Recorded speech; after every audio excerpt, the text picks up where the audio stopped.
Hello, good morning. Ay, good morning. Umaga pa kasi nung sinushoot ko to eh. Kamusta po kayong lahat? Kagigising ko lang. Okay, nagluluto ako ng oatmeal. Magagawa. Mag-aano tayo ngayon? Mag-aaral tayo ngayon. Paano gumawa ng masarap na smoothie? Teka, may tinignan lang ako dito. Ano yung nakita to sa whiteboard? Anyway, kumusta po? Okay, smoothie. Marami nagtatanong sa akin kung morning voice. Kung paano ko ginagawa yung smoothie ko. Importante ang smoothie sa umaga. Marami po ang mga health conscious na mga kababayan natin, kahit hindi sila cancer patients. Marami ring mga celebrities na nagsusmoothie. Syempre lalo na tayo mismo, mga survivors. Pero yung mga kapatid natin na on treatment pa, medyo bawal kayo sa raw vegetables, 'di ba? Pero ituturo ko na rin 'to kasi in the future, para alam nyo na, para meron na tayong video about this, okay? Yung smoothie, usually alam natin yan, gulay, prutas, pero alam nyo po, kahit healthy food by nature, dapat talaga ang smoothie, may mga sumasablay rito na sosobrahan ng lagay ng matatamis na prutas, okay? Meron pong prutas na, teka, ano yung tumunog? Kala ko umapaw yung oatmeal ko. Meron pong mga sobrang tamis na mga prutas, katulad ng mga pakwan. Ayan, grapes mataas din, matamis din ang grapes, okay? Tapos yung mga saging, pero meron namang mga hindi masyado katulad ng blueberries, apple hindi gaano, tapos yung mga orange, mga yan hindi masyado. So pipili din tayo ng mga ilalagay natin. Okay? Sa video na ito, pag-usapan natin yung mga anim na pwedeng gawing sangkap para meron tayong pattern. Yung before kasi na smoothie na ginagawa ko, yung isa natutunan ko sa isang cancer warrior, stage 4 cancer warrior, okay? So, ina-apportion niya na yung mga gulay at prutas na kailangan niya, nilalagay niya sa mga baonan, kagaya nito. So, everyday, kuha lang siya ng kuha. Yung isa pa natutunan ko actually na ginamit ko rin ng matagal, nakuha ko sa artistang si Reese Witherspoon. Oh, diba? Ngayon naman, ito ang gagawin natin para may pattern. Actually, mas ginagamit ko pa rin yung kay Reese Witherspoon hanggang kasi ang daming gulay nun. Ang daming gulay. Okay, ang gagawin natin ngayon, yung may pattern na version, pero pwede nyo tong ibahin, okay? Mag-focus tayo dun sa 6 na sangkap, and then yung 6 na yon na pwede nyo, kumbaga yung 6 na yon, not necessarily yun ang gagamitin nyo, yun yung 6 na parang kategorya ba yun? O, gulay category, fruits, ganyan-ganyan. Pero pwede nyo dagdagan. Kunyari, isang gulay, pwede nyo gawin 2. Okay? Kasi ako kulang sa akin yung isang gulay. Okay? Usually, minsan sa akin, 4. Okay? Ito yung mga sample na ilalagay natin. Okay, game. Umpisa na natin. Ano yung usually ginagamit natin? Kaka-grocery ko lang hapon, nakikita yung brand, tatakpan ko, di naman tayo sponsored. Spinach! Okay. Uy, nakalagay sa ganyan. Pwede yung spinach na nabibili sa palengke kung makakita kayo. Yung mga nakatali-tali, mga tinali ni ate. Ayan. Spinach. Okay. Pangalawa, ito madalas na magamit. Tatakpan ko yung brand. Okay. Ayan. Ayan. Ay, ayan. Oh. So, ano to? Ang tawag mo rito? Romaine lettuce. Mas gusto ko tong, hindi to romaine lettuce, ice lettuce pala to. Okay, mas binibili ko yung romaine. Pero kaya ako bumili naka-box kasi meron siyang kulay violet. Kaya ako bumili ng mga ganito kasi hindi na ako nagpunta ng palengke. Naka-plastic usually binibili ko. Hindi na ako nagpunta ng palengke dahil nagmamadali ako kahapon. Tinitingnan ko kung ano yung pwede kong bilhin sa grocery at sa palengke. Mukhang nandun naman lahat. Salad actually kasi yung pinaghahandaan ko.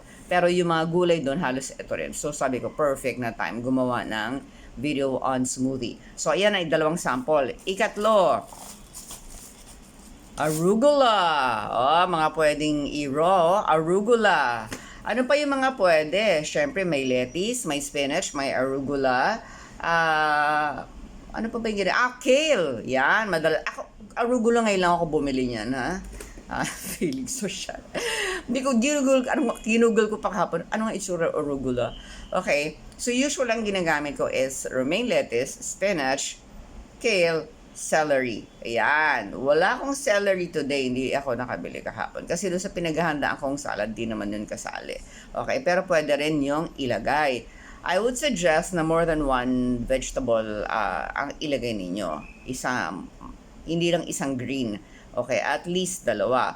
Ang romaine lettuce, nakakita pa ako doon sa isang mall malapit sa amin. Yung mga matatabang, 25 pesos lang to, tatlo, hindi matataba mga maliliit. Ganyan, sabi ko, milagro. Okay. Ito nga mura kasi, ano lang to parang 75 pesos. Pero yung ibang nabibili ko, naku, mga 100 plus na. Okay, depende siguro. Depende sa panahon. Alright, so yan ang mga type na gulay na pwedeng ilagay. Pangalawa, lagyan nyo ng lamang ugat. Okay, may sample tayo ng lamang ugat dito. Pinakasikat. Carrots. Woohoo! Ini-slice ko na to kasi nilagay ko na dito. Ilalagay ko siya sa smoothie ko. Hindi naman akong smoothie kahapon. Kinain ko yung mga gulay. Okay, pwede ang carrots. Alam nyo, meron akong pinapanood ng cancer survivor ng isang araw. Hindi siya nag-chemo, hindi siya nag-radiation. Colon cancer ang case niya. Tapos, tinanggalan yung part ng colon niya. Nag-decide siya na wag mag-chemo. Alam nyo, sabi niya, araw-araw silang nag-juicing ng carrots. So, half a gallon siya in a day. So, I think it's 16 ounces, half a gallon. Mas naintindihan ko yung half a gallon kesa dun sa ounces. Basta ganon, half a gallon na iinom niya in one day. At saka yung salad recipe niya actually yung ginagaya ko. Okay, so, importante ang carrots. May isa akong friend, na yung nanay niya before, hindi nag-chemo. Pa-surgery, pero hindi nag-chemo, hindi kaya ng budget. So, kumain ng gulay, maayos, at isa sa mga pinapakain niya sa nanay niya madalas noon pa, ay tawagin na may carrots. Sabi niya, puro carrots. Marami silang carrots, kinakain na carrots noon, naninilaw na yung nanay. But you know what, yung nanay, when she was diagnosed, na 50s na siya, 70s na ngayon, nag-pandemic na nanahipa, tapos nagko-commute ngayon, mag-isa. Wow! And then another na person na fina-follow ko, nutritionist, yung nanay niya na-diagnose ng complicated cancer many years ago. Sabi 5 years to live na lang daw. Lagi sila nag-juicing ng carrots. Everyday meron silang carrots. Alam niyo yung nanay tumagal pa ng 19 years. So, kaya ako yung juicer dito, may nagpahiram sa akin ng juicer, aralin ko na kasi na-intimidate ako, laki kasi, pero importante yan para mas maraming mainom na juice ng carrots mismo. At pag nag-juicing kayo, mabanggit ko na lang, yung mga fiber, ihalo nyo na lang sa pagkain para hindi masayang. Ihalo nyo sa kakainin yung kanin or salad. Alright, so ano pa maliban sa carrots ang pwede nyo idagdag? Beetroot. Okay, may tulong din yan. May anti-cancer properties. Yun yung kulay purple. Bilog-bilog yung nakita ko kahapon. Alam ko yun beetroot. Pwede nyo lagyan. Okay, so gulay and then halamang ugat. Next, lagyan nyo ng mga prutas. Okay. Aray ko. Kagaya ng avocado. Hindi naman ako avocado expert, pero hindi rin ako actually madalas kumain ng avocado. Yun nga, hindi ko may gets sa sarili ko. Ba't hindi ako madalas bumili ng avocado? Gustong-gusto ko naman ng avocado. Masarap naman. Mas madalas pa akong bumili ng apple. Anyway, ang pang-test ko sa avocado kung okay na siya is umaalog na yung buto. Ibig sabihin, na siya. Parang ready na siyang kainin for me, ha. Yan yung aking basis. Pwede nyo siyang lagyan ng prutas. Ano pa ang prutas na pwedeng ilagay? Ito madalas sa akin to ay apple. Okay, kinain ko na yung kalahati kahapon. Naumay kasi ko sa kinain ko kaya parang tabang nung nabili ko. Apple, lagyan nyo ng apple. Yung iba, kami dati nilalagyan ko pa ng ganito, lemon. Pero kung ihahalo nyo yung balat, make sure na binabad nyo sa malinis na tubig with baking soda para mas matindi pa. Lagyan nyo na rin ng suka or asin para kung ano mang meron dyan, kahit pa paano mabawasan na hindi man matanggal completely. Sana pero 20 minutes tapos nyo ibabatas, kuskusin yung mabuti kasi may mga pagkain na may sustansya rin sa balat. Katulad yung dalawang pinakita ko, apples and then actually pati carrots kailangan lang kuskusin nyo munang mabuti yung carrots kasi may lupa yon. Hugasin nyo na mabuti before nyo ibabad sa tubig na may baking soda, na may vinegar, na may salt. Para high power yung pinagbabaran nyo. And then, banlawan nyo ulit. Pag nababad yung 20 minutes, banlawan nyo ulit, kuskusin nyo pa ulit. That is if you want to include the balat, okay, in your smoothie. So, napakita ko na yung dalawang fruits. Maganda rin pambalanse ng lasa ay ang saging. Pampatamis natin saging. Okay? So, ano na discuss natin? Gulay, lamang ugat, tapos prutas. Ano pa idadagdag natin? Okay? Siyempre, kailangan natin ng ipapang juice dyan. Trinay ko before yung nasa bote na buko juice daw, hindi masarap. Milk pa rin, milk. Ako, ito binibili ko.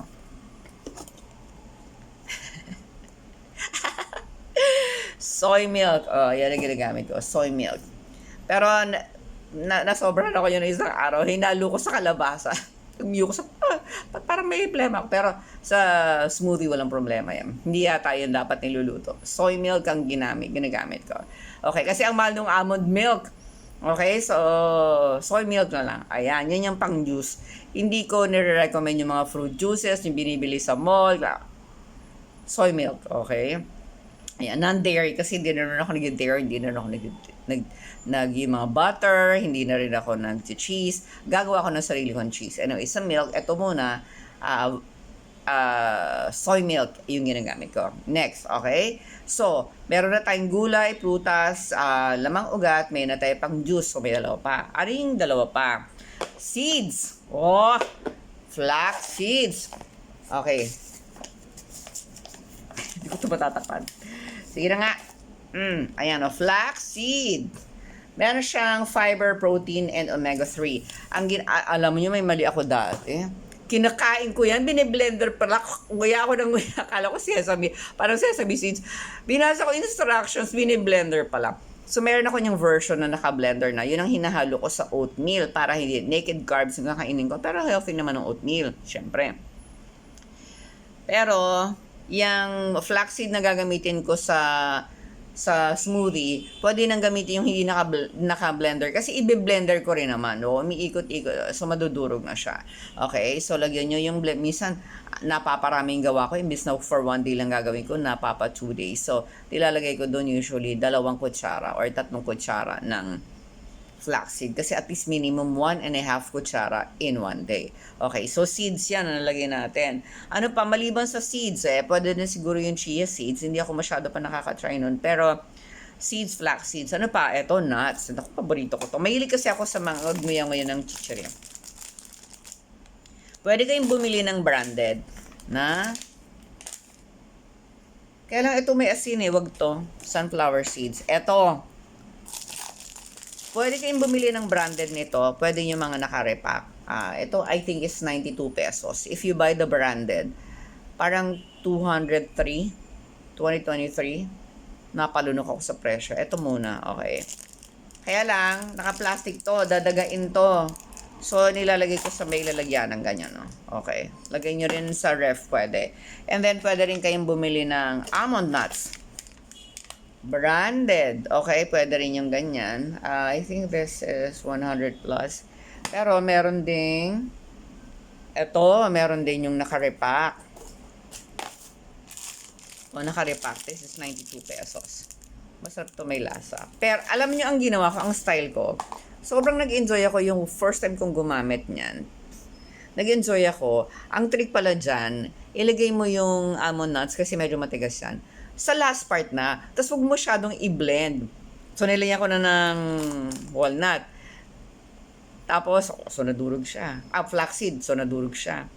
Doon nilagyan ko ng walnut, ng almond nut.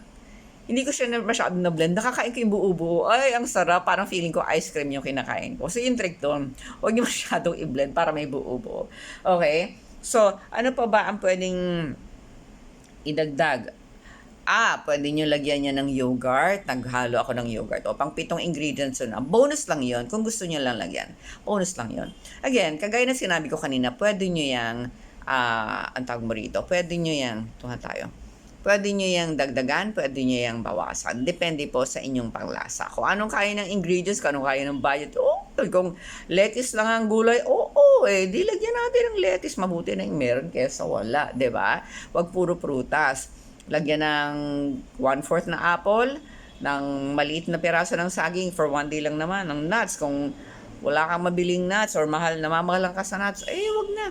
Kung gusto mo, bumili ka ng nuts sa tindahan, yung mga peanuts.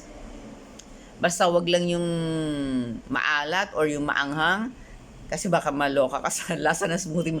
O, di lang, experiment, di ba? Ibase mo sa type mo. Kung wala ka namang allergies, maglagay ka ng nuts. Kung may allergies, wag na. Pero mas maganda is, mas maraming gulay, mas mabuti. Just make sure na ang aware tayo na hindi lang yung nutrients sa gulay ang priority natin, yung kalinisan din. And syempre may mga pesticide na involved sa agrikultura ng maraming bansa. Meron pang herbicide, okay? So kailangan maging lang tayo, conscious tayo. So linis. If you can buy organic, it's better. Para konting hugas-hugas na lang. Okay, katulad nito, binabasa ko na organic. Medyo mas mahal, pero organic to. Binabasa ko na yung maliliit. Pag hindi, binababad ko na lang sa tubig with baking soda and dagdagan natin ng vinegar. May isa pang paraan, naglalagay sila ng parang hydrogen peroxide and water and baking soda. Parang it's too complicated for me and chemical na naman. Hindi na ako. Okay na sa akin ng baking soda and vinegar. Maraming vinegar dito at saka asin. Okay? So, para makagawa kayo ng masarap na smoothie, pwede nyo gayahin itong pattern na ito. And pwede nyo rin i-adjust base sa inyong budget, panglasa at syempre sa inyong preference talaga na kung kunyari gusto nyo ng medyo mas maraming gulay, go lang. And kaya yan ang paulit-ulit kong pinabanggit. Yan talaga yung ideal. Okay? Mas maraming gulay, mas maraming greens. Okay? So, ayan, maraming salamat po sa inyong lahat. Enjoy. And kaya ginawa ko na to ngayon kasi mamaya baka mabusy na ako. May dubbing ako ngayong morning. Tapos, afternoon, baka may iba akong gagawin. So, sinikap ko ng i-shoot tong video na to ngayon. And, I'll do my best to create more videos on food. Alright, kasi yan ang focus ko. Itong mga nakaraang linggo, I've been studying food. Okay, the science behind food. Okay, maraming salamat po. God bless you all. Stay safe. Keep on eating healthy. Okay? And keep on praying. Don't forget, habang may nakikinig sa panalangin, matatapos din ang dilim. Paalam! Bye-bye! Ay, ayaw matanggal. Ayun. Bye!